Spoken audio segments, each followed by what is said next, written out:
Welcome to Last Breath Live, where we share strategies, tips, tricks, and tactics for hunting big whitetails, food plots, tree stands, trail cameras, and more.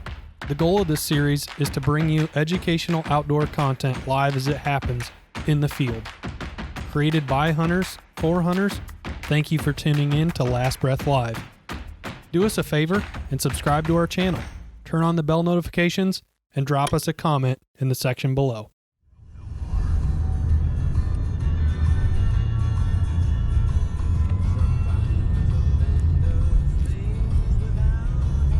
Morning, Last Breath Live. Today I'm going to go over all the gear that Jake and I are going to be taking on our Nebraska public, potentially private land. I don't really know. He got us permission on a little bit of private, we believe, but we're going to go hit public for at least a week before we go out on there. But we're going mule deer hunting. It's an over-the-counter tag in Nebraska. It's $240 for the tag, another $25 for the habitat stamp. So we'll budget it in for a couple nights of a hotel and gas and food to get out there. So should be a pretty cheap way to spend a really good week. And I just got to Garrett's, gonna pick up some gear, some important pieces of gear actually. And we're gonna cut up the doe that Logan shot last night and process her up today. And then yeah, tomorrow morning Jake and I are leaving. So I'll go through all the gear that we're taking with today, and hopefully next Last Breath Live I got a mule deer or a whitetail, which you can kill a mule deer or a whitetail with that muzzleloader tag in Nebraska. And the season dates run from the beginning of December all the way through the end, so should be good. Stay tuned. There he is. Hi. There's the doe. Big old fat nanny.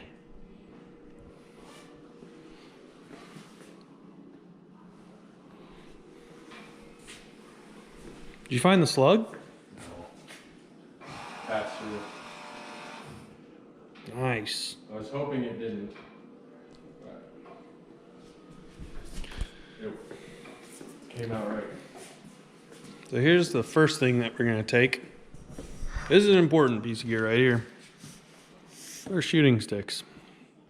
So it's nice and lightweight, and it's just a Primo's trigger stick.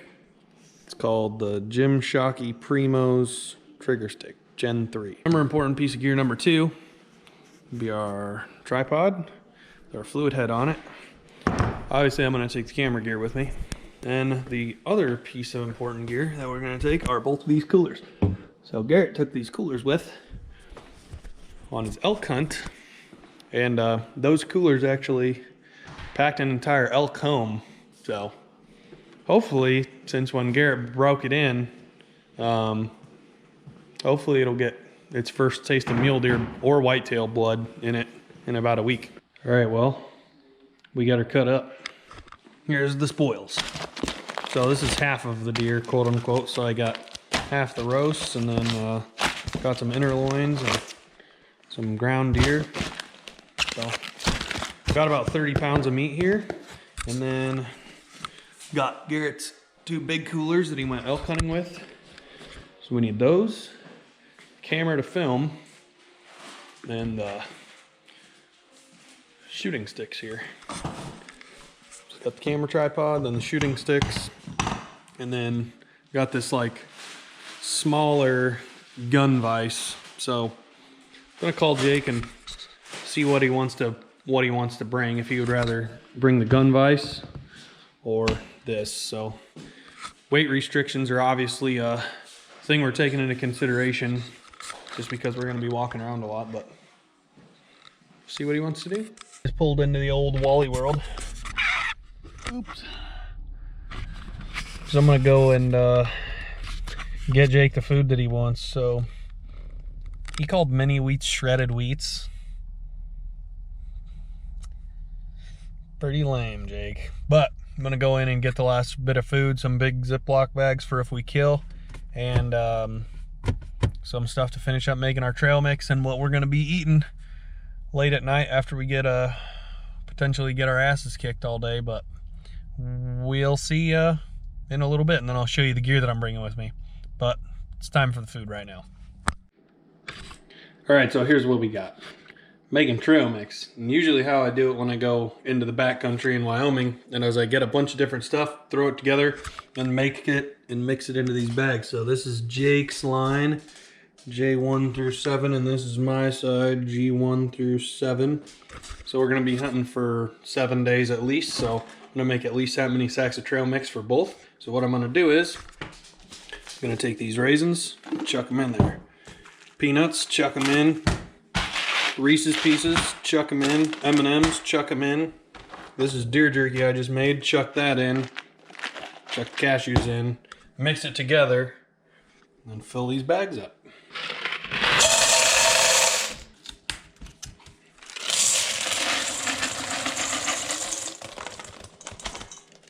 Makes sense?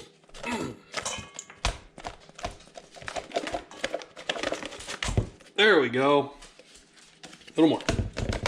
Nice. Cashews. This trail mix is what we'll be eating kind of in the middle of the day. So we'll eat breakfast, eat these kind of during the middle of the day, and make some sandwiches that we're gonna make, you know, in the evening. And this is what'll keep our, you know, keep our system firing through the day. So peanuts. Now I'm gonna mix all this stuff up. Add the jerky to it. Oh, had a jumper. Now our trail mix will be done. Then I'll show you the gear I'm going to take. Alright, so there you have it. So I got some trail mix in the bottom of every bag, a couple pieces of jerky, and a little water flavor. So each Jake and I have one of these for all 7 days. 7 and 7. So to run through what we got here, we got trail mix. We got some wipes in case shit happens out there. We got extra batteries. Those are for the camera, specifically the mic. Got a backup headlamp just in case my headlamp goes down. It's really tiny. I got it for 10 bucks. All right, here's what I'm running for base layers. So I got the Badlands Flex hoodie. It's gonna be the first, well, technically the second thing that I'm gonna wear. I got the Ovis, and this is, like I said, it's called the Ovis by Badlands, and it is a quarter zip. So I'm gonna put this on first in the morning and put this on after that over top. Got some old leggings from high school here that I'm gonna wear underneath my pants. Got some wool socks so that way my feet don't get busted up. Got a pair of heavier leggings, just kind of depends though on how cold it's gonna be. So to give you guys an idea of the weather, where we're going, here's the forecast for 10 days. Been checking it pretty much every single day. So we're driving out tomorrow. Tomorrow's Tuesday. And as you can see, we got a high of 33 on Tuesday, but then on Wednesday it warms up 45, 51, 42, 46, 51, 51, 50, 41. But those lows are pretty low. 19, 28, 21, 27, 30, 29, 20, 19. So in the morning it's going to be cold, but luckily we're going to be walking in the morning. But as that sun is rising in the morning, it will be chilly. It'll be nice midday, so that means we'll probably take maybe one of these layers off midday when we're hoofing around and throw it in my pack because everything's nice and light. But that's what I'm gonna wear for base layers, and that's kind of what the temperature is going to be doing. So now I'll take you out and show you what camo that I'm going to bring with me. Okay, so here is what I got. So anyways, not going to be taking the bow on this trip.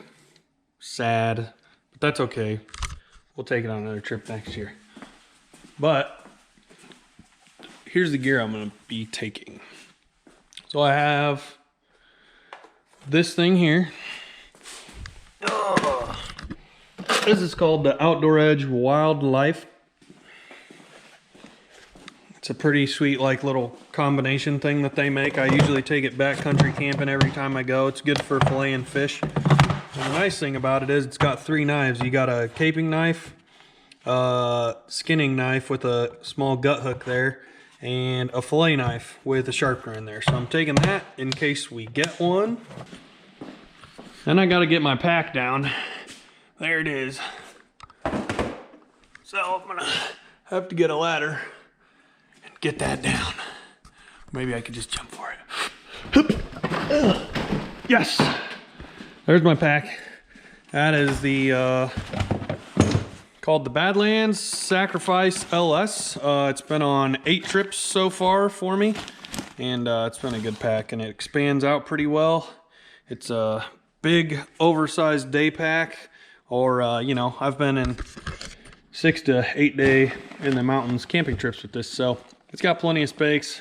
It's got a nice rain cover I have for it, so if the weather gets real shitty, I'm gonna pull that over. I got us some more food, so I got some bread, some bowls, and some plates, and then all kinds of Campbell's chunky soup. So I got creamy chicken and dumplings, quesadilla, and then a couple things of ravioli, some mini wheats for Jake, some fruit snacks, and some spoons to eat all this stuff with. So this is probably what we'll be snacking on at night. And then I got my camo. Forgot to show you guys the optics.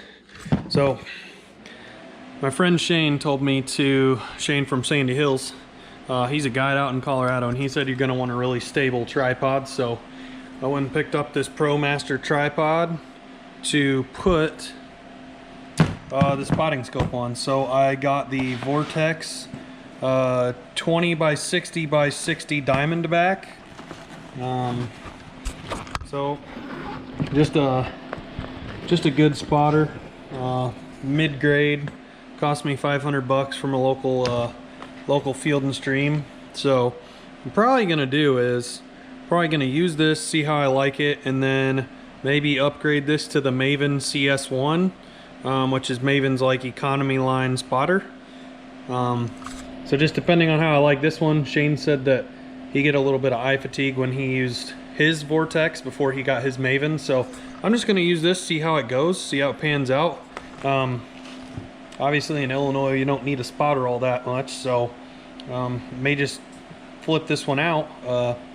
Because Garrett and I were talking about it today. The older and older we get, the more and more we'll be going out west and needing gear like this. So that's the optics, that's the setup. So if there's, you know, deer that we glass up with our binos that we want to take another look at, this will be what we'll be able to see it with on top of this. So I just got like a little quickie plate that plugs in here to the top of this fluid head into there.